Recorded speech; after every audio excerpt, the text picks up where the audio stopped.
we're going to reassemble an Fnsp grid assembly. So you got your top manifold, the little diverter, that's what I guess I'd call it, and the bottom manifold right there where everything sits on. One thing you need to notice is when you look at it, this thing, it says right there, small grid, but this is only with the newer models. So, anyways, we're going to put it all back together now. So pretty much what you do is you take these circles and you line them up with those circles. Very simple.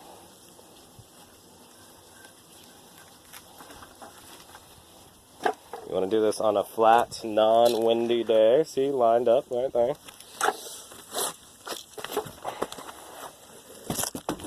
Another circle right there.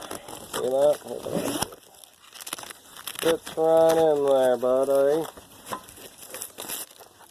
Okay, so you got two perfectly set grids. Another one. Another big one. There's 7 big ones.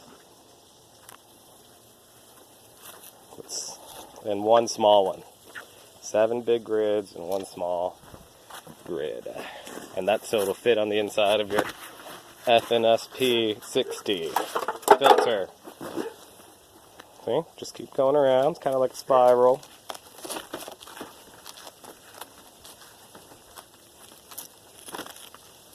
Doing this with one hand, just so everybody knows.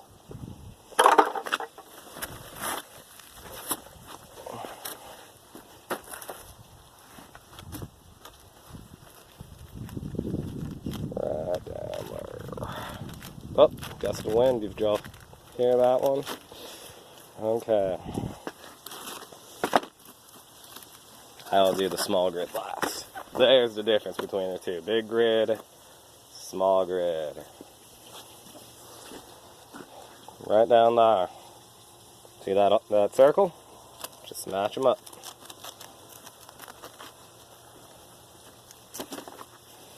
Now for these Fnsp filters, you want to add 6 pounds of DE for the initial charge rate, and I was always taught that after you add the initial 6 pounds, every time you backwash afterwards, that's called recharging, and you need to do 2 pounds less than the initial charge rate. So for this instance, that will be 4 pounds of DE every time you backwash after you initially charge. Okay. Tell me if I'm wrong. Probably not. Anyways, so you take this. This makes it easy for everybody. That's why Pentair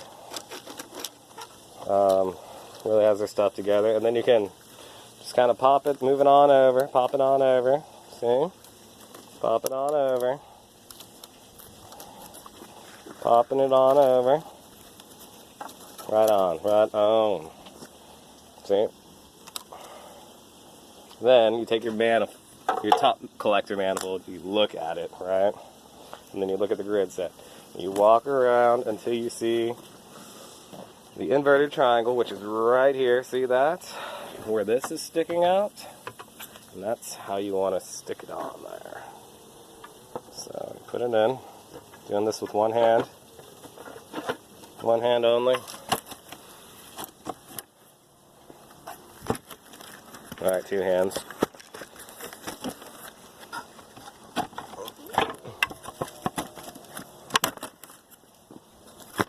Kind of wiggle it up.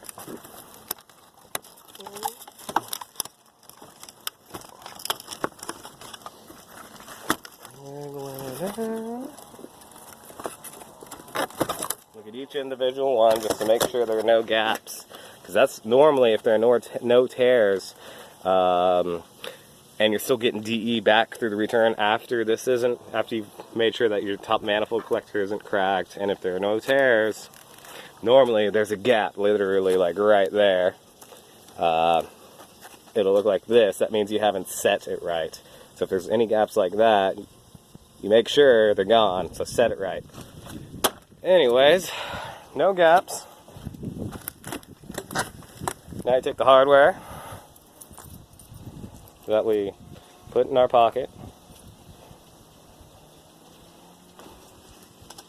Pop it back on there. And you hand tighten it. Don't tighten it all the way down like a freaking madman, because then the next guy won't be able to take it apart. So,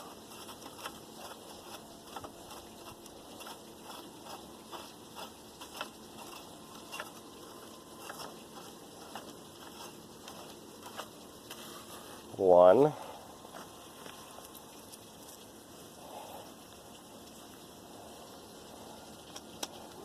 two. Look at that. Oh, buddy. It looks so good now. Now we have a happy customer. Everybody's going to be very happy. Times in the neighborhood. Alright. Obviously lift there when you pick it up, but let's take a picture of what it looks like. So there you go. Reassembled from nothing. Pretty easy. Leave a question if you have any.